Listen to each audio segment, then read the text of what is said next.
Bonjour à tous, j'espère que vous allez bien. Bienvenue dans cette nouvelle vidéo. Alors aujourd'hui, je vais vous parler d'expression de genre, de personnes transgenres, ainsi que de quête d'identité. On va également parcourir les conséquences que peut avoir la quête d'identité sur la vie des personnes, que ce soit au niveau personnel ou au niveau social.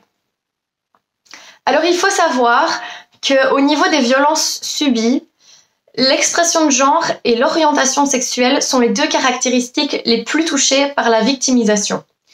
Après, on a le genre, on a également la race ou l'ethnicité et enfin le handicap. Et tout de suite, je vais commencer par vous parler de l'éducation.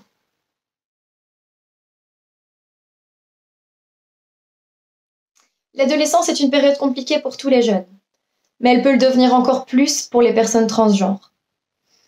Les jeunes sont mal informés. Qu'est-ce que c'est une personne transgenre et qu'est-ce que ça englobe? Certains même ne savent pas que c'est une possibilité.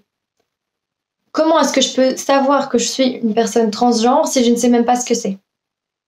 Une étude a été réalisée dans les écoles et les personnes transgenres ont déclaré ressentir plus un sentiment d'insécurité et expérimenter plus de climat hostile.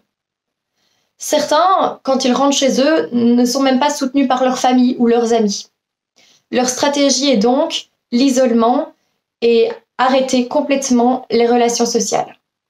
Une étude américaine a montré qu'il n'y a pas assez d'éducation sexuelle dans les écoles, que ce soit au niveau de la sexualité transgenre ou de la sexualité dans le genre en général.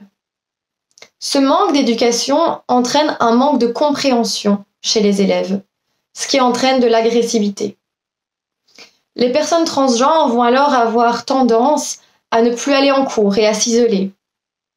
Il y a encore beaucoup trop d'intimidation dans les écoles, ce qui entraîne vraiment des dommages psychiques auprès des personnes transgenres. Une autre étude a montré qu'il n'y a pas de harcèlement seulement dans l'éducation, mais aussi dans les soins de santé, dans le logement ou dans l'emploi. Les hommes et les femmes transgenres ont donc par conséquent des problèmes d'insertion sociale. L'isolement et le manque de support social entraînent souvent des conséquences graves chez la personne transgenre. On sait aussi que ces personnes sont plus souvent victimes de discrimination ou de préjugés, ce qui peut amener la personne à être dans un état de détresse psychologique. Il y a aussi différents symptômes pour repérer la détresse d'une personne. Des gestes auto-agressifs, des tentatives de suicide, de l'anxiété, de la dépression ou parfois des troubles de la conduite alimentaire. On connaît maintenant la prévalence de tentatives de suicide chez les personnes transgenres. On sait qu'elle est entre 26% et 45%, contre 2 à 9% chez les personnes de la population générale. C'est énorme.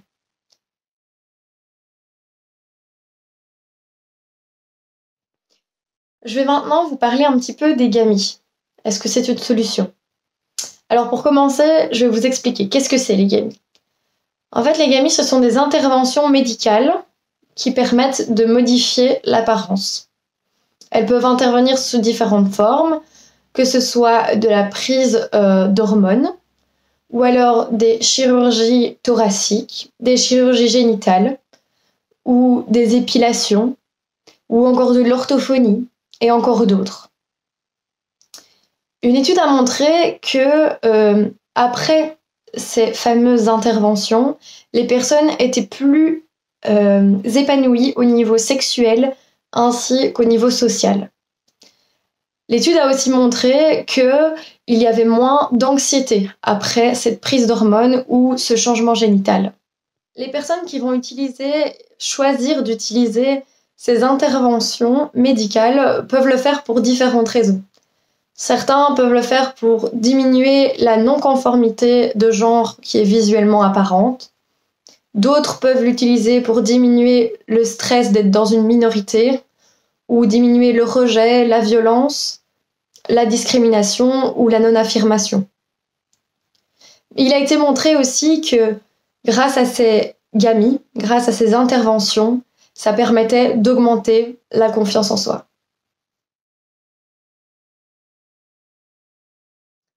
Alors comment intervenir? Il est important maintenant de diminuer ces préjugés et cette discrimination anti-trans afin de se diriger vers plus de justice sociale. Grâce à ces efforts, on pourrait enfin diminuer les risques de suicide, l'anxiété, la dépression et aussi l'isolement de ces personnes transgenres. Plusieurs études ont également montré l'importance de l'entourage et du support social pour diminuer la détresse psychologique chez les personnes transgenres. Donc en fait, le support social va agir comme un facteur de protection. Il va éviter l'apparition de symptômes tels que la dépression, l'anxiété, etc. Ce qui peut être aussi intéressant, ce serait pour ces personnes transgenres de rencontrer d'autres personnes comme elles, afin de partager leurs expériences, de devenir amies, mais aussi d'avoir une certaine validation de la part d'autres personnes. Ça permettrait de ne pas se sentir seule. Voilà, je vais terminer la vidéo ici, j'espère qu'elle vous aura plu. Je vais mettre le lien des articles qui m'ont aidé à faire cette vidéo dans la barre d'infos si ça vous intéresse. Et si vous voulez aussi en apprendre plus sur les stéréotypes de genre ou les personnes transgenres en général, vous pouvez aller voir d'autres vidéos sur cette chaîne. Et sinon, merci beaucoup et à bientôt.